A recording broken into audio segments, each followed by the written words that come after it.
All right, we're back. We are on page 27 of math analysis, and you can see there's this blank circle here, so I bet you know what we're going to do.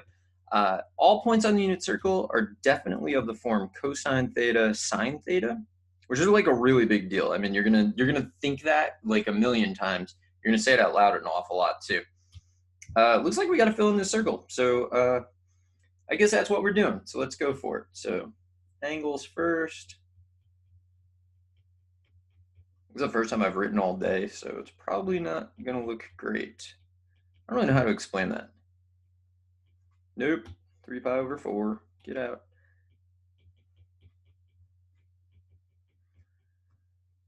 Probably the most riveting videos that we make. It's kind of nice when you can write them inside the circle without all the lines. You don't need to make the lines.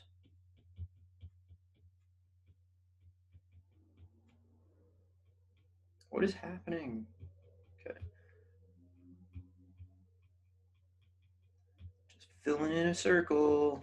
Hopefully you're watching. Well, hopefully you're doing it too. Hopefully you're doing it faster than I am. No way to really know. Last video I missed that one.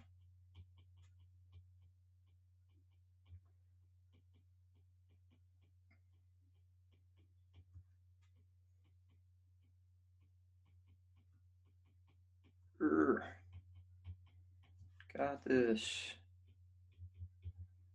This does not feel like I'm going particularly fast. That's okay. I mean, we're still shooting for 90, but if we don't get there, you want to get as close as you can. Hand cramp. I don't write enough.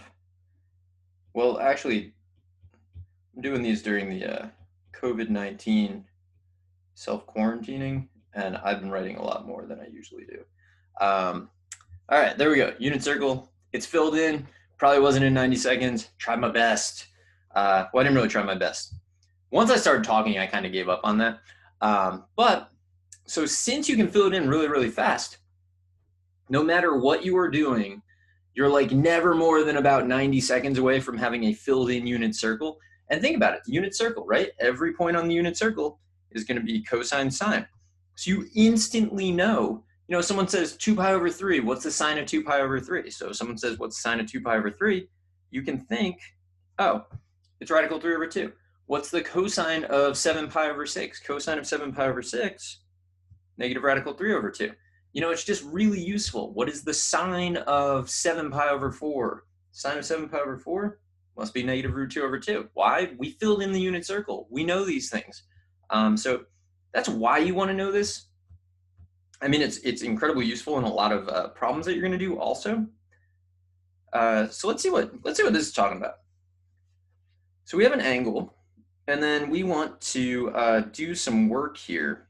So let me just show you something. There's not really space for it, I guess. I don't really know. We know that to calculate radians, we have theta equals S over R, right? This is to find radians.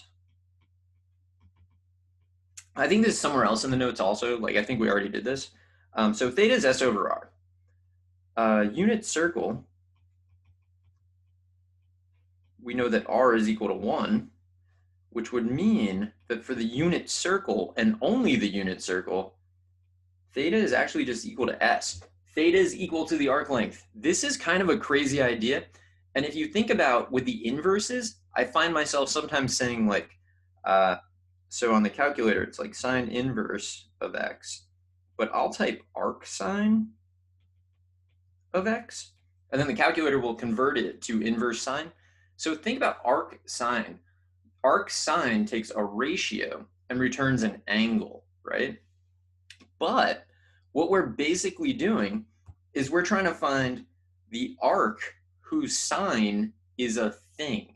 We're going to talk about that a lot more, but we're trying to find the arc whose sine is a thing, arcsine. So let's see, which would mean, so 5 pi over 6, I know is here. I know that the unit circle point associated with that is negative root 3 over 2, 1/2, which means I automatically know the cosine is negative root 3 over 2. The sine is 1/2. Now, there's a lot of ways that you can do tangent. You can do sine divided by cosine. You can, so that would give me, so technically that gives me 1/2 divided by negative root 3 over 2. They're both over 2, so it's really just negative 1 over root 3. But then you rationalize it, so that's one option. The other option is to just think that 5 pi over 6 is a pi over 6 angle. I know that the tangent of pi over 6 is root 3 over 3. And 5 pi over 6 is in quadrant 2, which means that tangent is less than 0. And therefore, overall, I'd have to say the tangent of 5 pi over 6 is negative root 3 over 3. Like, that's one way to do it. So let me give you a little information. This isn't like exactly right, but if I shade in the arc, I don't know what color to do that in. I feel like I should do it in color. So the arc that we're talking about here goes like this, right? Now the arc, so this isn't totally right because there's a little bit more going on here, but this arc leads me to a y coordinate that is 1/2, right? Think about that. The arc leads to a y coordinate that is 1/2. It leads to an ordered pair whose y coordinate is 1/2. Is the arcsine of 1/2 going to be 5 pi over 6 then? It's not, because there's another angle that you hit before then, right? So this is, we don't need to fully understand this right now, but you should think about it. If we just went to pi over 6, this is the first arc that we hit, first ordered pair that we hit with an arc where the ordered pair has a y coordinate of 1/2. That's the answer that we would get. So we would say that the arcsine of 1/2. So it's like sine goes with the y coordinate. What arc, starting at the origin and going for, not the origin, starting at theta equals 0, so starting at basically 1, 0, you create an arc. What arc takes you to the y coordinate 1/2 first? It's pi over 6. Arcsine of 1/2 will be pi over 6. That's the angle, and therefore the arc length. Because on the unit circle, angles and arc lengths are equal in radians, not in degrees, obviously. So that's like a big idea. And if you understand that even a little bit at this point, that's great. So let's see, 4 pi over 3, I know is down here. I know that that is negative 1/2, negative root 3 over 2. So I think of this very geometrically, like I picture it in my head, right? So like negative 1/2, here, here, here. Those are all your pi over 3 angles. And so you can just think like negative 1/2, that's going to be the closest point to the x-axis, right? The negative 1/2 is going this way. Negative root 2 over 2 would be a little farther. So that would be a pi over 4 angle. Negative root 3 over 2 is even farther. So that's going to be a pi over 6 angle. And if you just start thinking that way, it makes things a little bit easier on you, maybe. So cosine of 4 pi over 3 is definitely negative 1/2. Sine of 4 pi over 3 is definitely negative root 3 over 2. Tangent of 4 pi over 3 is going to be, so tangent is sine over cosine. It's a pi over 3 angle. All of these things are suggesting that it should be positive root 3. It's positive also because we are in the third quadrant, right? ASTC, T, tangent and therefore cotangent, positive in that quadrant. So the arc that we're referring to here would be, what color are we using here? What are you doing? Yeah, I got distracted by that. There we go. This isn't going well. Trying that arc. Whoo! Okay, so that arc actually has a measure of 4 pi over 3. This S is 4 pi over 3 long. I should have done that up here too. This S, this arc length, is 5 pi over 6. Because on the unit circle, the arc length and the angle always going to be equal to each other. Always. So 11 pi over 6.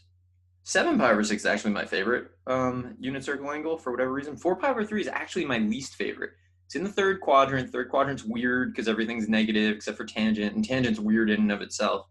I don't know. So 7 pi over 6, When I was in high school, we had a radian bee, where you just had to like convert from degrees to radians, radians to degrees. And my teacher was using like a stack of cards, and he would shuffle them and like randomly select. There were like 5 rounds, and every single time I got either convert 7 pi over 6 to degrees or convert 210 degrees into radians. Same problem. I won the radian bee. I answered the same question over and over the exact same way. Crazy what you remember. And now I'm a math teacher. I don't know, is that related? I'd like to think not, but you never know. 11 pi over 6. Had a lot of trouble writing that. So cosine is the x coordinate, sine is the y coordinate, sine is negative, we're also in quadrant 4, so that makes sense. And then tangent, we're in quadrant 4, so it should be negative. It's a pi over 6 angle. I know the tangent of pi over 6 is root 3 over 3. We're in the 4th quadrant, so negative root 3 over 3, or you divide them. Why would you write 2 there? Okay. And then we got to do our arc length. So our arc length here is huge. All right, we're going to go, oh, wrong color. We're going to go all the way around. This is going to be hard to draw. Hard for me to draw. Ooh. Nope. Well, I tried. This is s equals 11 pi over 6. Now, this led to a y coordinate of negative 1/2, but it is not the fastest way to get there, right? The fastest way to get there would be to go this way, right? And that, if we rotated that way, it would take us to an angle of negative pi over 6. So if someone says, what is the arc that leads to a sine of negative 1/2? The answer to that is negative pi over 6. So the negative is kind of the direction, right? So positive pi over 6, it would go counterclockwise. Negative, you go clockwise. We end up there if we take that arc, that directed arc. So that's related. Again, you don't 100% need to understand that right now, but like I always think that thinking ahead is like the way to go. So 3 pi over 2.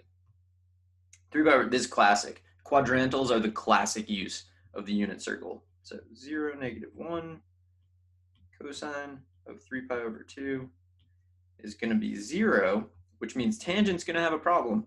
The sine of 3 pi over 2 is negative 1. So the tangent of 3 pi over 2, sine over cosine, undefined. And that's fine. You know, secant will also be undefined. Cosecant will be 1. Cotangent, though, is cosine over sine. Cotangent is 0. And there's probably one that I forgot, but I don't know what it was. No, I guess, no, I think I got them all. I think I did all 6. All right, let's do the arc. And how hard am I trying? Maybe not hard enough. Let's see. All right, I mean, I did not give it my all. I gave it a lot, though. So this is s equals 3 pi over 2. It equals 3 pi over 2 because the radius of the unit circle is 1. And when you do theta equals s over r on the unit circle, it's just theta equals s, right? So if we go to 3 pi over 2, if we rotate 3 pi over 2, same exact arc length. So we get that. And I think that's pretty much the entire shade the arc, angle. I mean, I guess technically I didn't draw the angles. Maybe I should do that. So here, and then here, and then here. I mean, this isn't like super exciting, but it's what we should do. And there you go. All right, so I'm gonna cut this video here because we're done with an entire page. We did a unit circle. We talked about s equals theta on the unit circle. That's kind of crazy. And then we just did some stuff. Like knowing the unit circle points, it pays dividends for years to come. So I'm glad you've decided to memorize it. I'm glad you've decided to try to get fast at it. And I will see you in the next video.